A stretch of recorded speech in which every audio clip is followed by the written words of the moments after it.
हम लोग बात करेंगे। जिस तरीके से सरकार जो है लगातार दमनकारी नीति अपना रही है, हम लोग देख रहे हैं कि सिंघू बॉर्डर, गाजीपुर बॉर्डर और टीकरी बॉर्डर हर जगह पर किस तरीके से नाकेबंदी की जा रही है।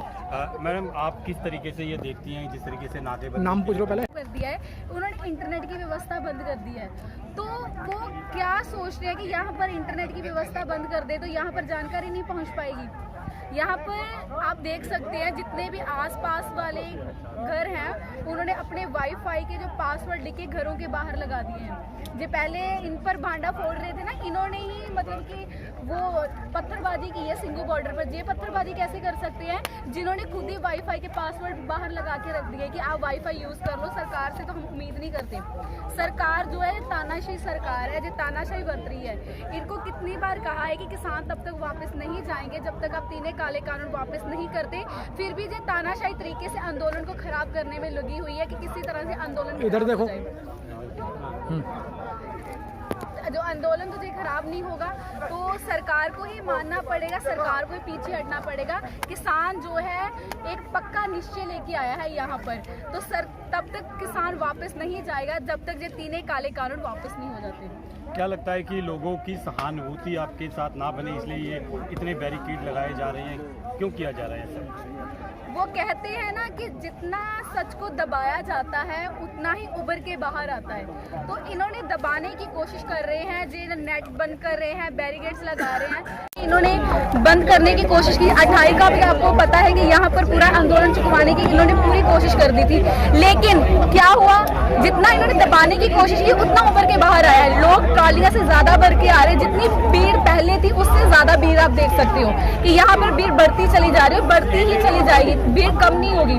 जिस सरकार को ही झुकना पड़ेगा, जो तानाशाही सरकार है, तानाशाही बरत रही है। तो यहाँ पर बहुत धीरे से बहुत अच्छे तरीके से लोग प्रोटेस्ट कर रहे हैं, तो सरकार माने, इनको मानना ही पड़ेगा। देश का जो युवा है वो सड़कों पे आके प्रोटेस्ट कर रहा है। मनप्रीत जी, देखा जाए आप खुद एक युवा हैं और देखा जाए तो आज की तारीख में आरएसएस की बात करें, बीजेपी की बात करें, वो कहीं ना कहीं देश के युवाओं को टारगेट करके या पैसे के बलबूते पे या भाषा से किसी भी तरीके से उसको सम्मोहित करके इस आंदोलन को विफल करने की कोशिश कर रही है। क्या कहेंगे आरएसएस और बीजेपी के लिए? वो शुरू से ही ऐसा करते रहे हैं कि किसी चीज को बांटने का काम करते हैं। वो हमेशा से आरएसएस वालों का भी यही काम रहा है, बीजेपी वालों का भी यही काम रहा है। वो हमेशा जाति धर्म के नाम पर ही राजनीति करते हैं, लोगों को बांटने का काम करते हैं। इसी नाम पर ही वो राजनीति की रोटियां सेकते हैं। लेकिन यहाँ पर उल्टा हो गया, उन्होंने लोगों को शुरू से बांटने का काम किया। यहाँ पर जो है इकट्ठे हो गए हैं, यहाँ पर सिख, हिंदू, मुस्लिम सारे जो है इकट्ठे हो रहे हैं और इनकी जो है पैंट ढीली हो गई कि हम तो शुरू से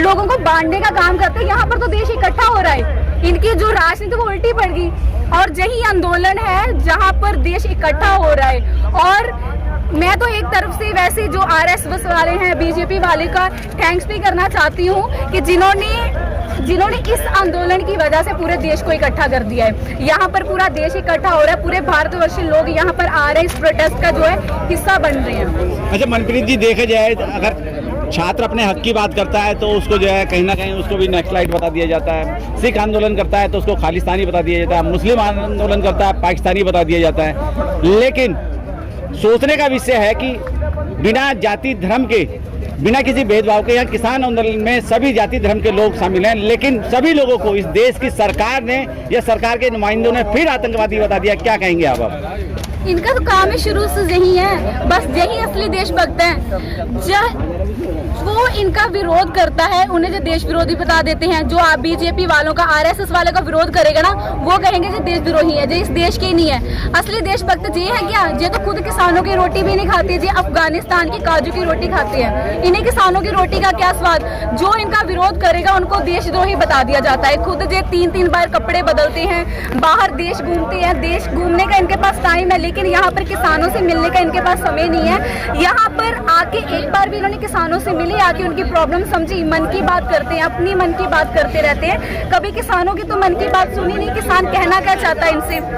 तो ये जो बांटने की राजनीति करते हैं वो अभी इनकी जो है बांटने की तो राजनीति इनकी खत्म होगी, पूरा देश इकट्ठा हो गया है। मनप्रीत जी, देखा जाए देश के प्रधानमंत्री ने मन की बात में लाल किले का जिक्र किया और उन्होंने कहा कि देश के किसानों ने जो है कहीं ना कहीं तिरंगे का अपमान किया है, जबकि देश के प्रधानमंत्री के ऊपर ही एक चार्ज बनता है कि उसने देश की संपत्ति को गिरवी रखा है, उसको बेच दिया, उसके बावजूद उस पर अपना हक जताते हैं। क्या कहेंगे इस बात को लेके? जय हिंद वो क्या कह सकते हैं, उन्होंने तो खुद लाल किले को जो है गिरवी पे रखा हुआ है, सारे देश की संपत्ति को बेच दिया है, रेलवे स्टेशन को बेच दिया है, सारे एयरपोर्ट्स बेच दिए हैं। तो वो किस हक से कह रहे हैं कि लाल किले पर इन्होंने आके कर दिया? खुद तो असली देशद्रोही तो ये है कि जो सरकारी संपत्ति है, सरकारी संपत्ति नहीं एक्चुअली जनता की संपत्ति है जो बेचने में लगे हुए हैं। तो खुद जी असली देशद्रोही है जो दूसरों को आतंकवादी बोल रहे हैं, जो ऐसे हैं असली आतंकवादी बीजेपी वाले हैं जो जनता की नहीं सुन रहे। इनके राज में ना ही बेटियां सुरक्षित है।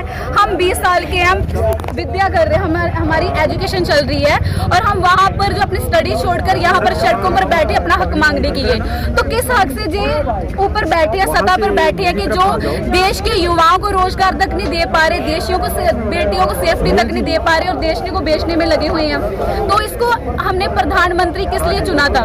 ये तो अपनी रिस्पॉन्सिबिलिटी तक नहीं निभा पा रहे। अगर इनसे रिस्पॉन्सिबिलिटी नहीं निभती तो कुर्सी छोड़ दे। हम नहीं चाहते ऐसे प्रधानमंत्री को। जिस तरीके से देखा जाए 200 से ज्यादा किसानों की शहादत हो चुकी है, लेकिन अभी तक ना तो गृह मंत्रालय की तरफ से, ना प्रधानमंत्री की तरफ से, ना इसके अलावा कृषि मंत्री की तरफ से कोई ट्वीट किया गया। इसके विपरीत दूसरा अगर बात की जाए तो बंगाल के अंदर चुनाव है, वहाँ जेपी नड्डा राष्ट्रीय अध्यक्ष भी जाते हैं, गृह मंत्री भी जाते हैं, रक्षा मंत्री भी जाते हैं, प्रधानमंत्री भी जाते हैं। क्या कहेंगे कि इस देश की जो सरकार है उसकी संवेदनाएं बिल्कुल मर चुकी हैं? वही बात होगी ना कि देश के अन्नदाता की तो सुन ही नहीं रहे। जब प्रधानमंत्री किस लिए अंबानी अडानी के चौकीदार है जी?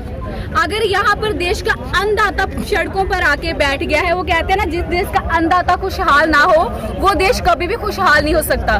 तो इन्हें हमने सत्ता पर किस लिए चुन के लेके आए थे जी? अन्नदाता की नहीं सुन रहे। यहाँ पर सड़कों पर प्रोटेस्ट करे, शहीद हो रहे हमारे भाई, उनकी तो सुन ही नहीं रहे। वहाँ पर बंगाल में अभी इलेक्शन आने वाले, वहाँ पर चले गए लेकिन यहाँ पर तो आ नहीं रहे।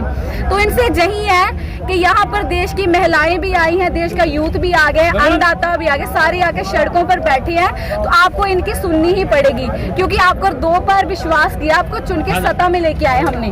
तो जो आपकी रिस्पॉन्सिबिलिटी बनती है वो जनता के प्रति वो आप निभाओ, क्योंकि आज अगर आप इनकी नहीं सुनोगे तो 2024 में ही भाजपा गई, भाजपा फिर दोबारा से नहीं आएगी। 70-72 साल हो चुके हमारे देश को आज़ाद हुए को, लेकिन हमारा देश बिल्कुल भी डेवलप नहीं हुआ जितना होना चाहिए था।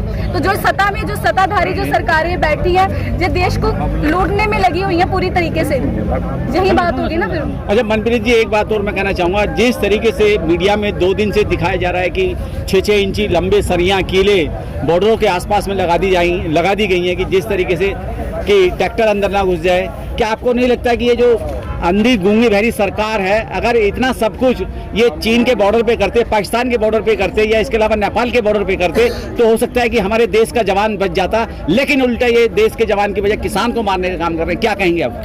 वही तो कह रही है कि जो तानाशाही सरकार है जनता की तो सुनती नहीं, जे तो जनता की तरफ इनका ध्यान ही नहीं है। जिना जी अपनी बीवी को रख पाए थे, हाँ, उनको भी छोड़ दिया, तो जो जनता की कैसे सुनेंगे? इतनी जो 130 करोड़ की आबादी है उनकी रिस्पॉन्सिबिलिटी कैसे निभा पाएंगे? अगर आप नहीं निभा पाते तो कुर्सी छोड़ दो।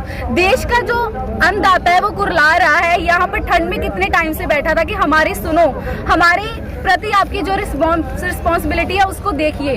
अगर आप नहीं निभा सकते तो छोड़ दो, मैं तो यही कहती हूँ। अच्छा मनप्रीत जी, आप खुद एक युवा है, देखा जाए तो आज की तारीख में जो है 135 करोड़ की जनसंख्या में से करोड़ों युवा जो है इस देश का संचालन कर रहे हैं, उस देश का भविष्य भी है।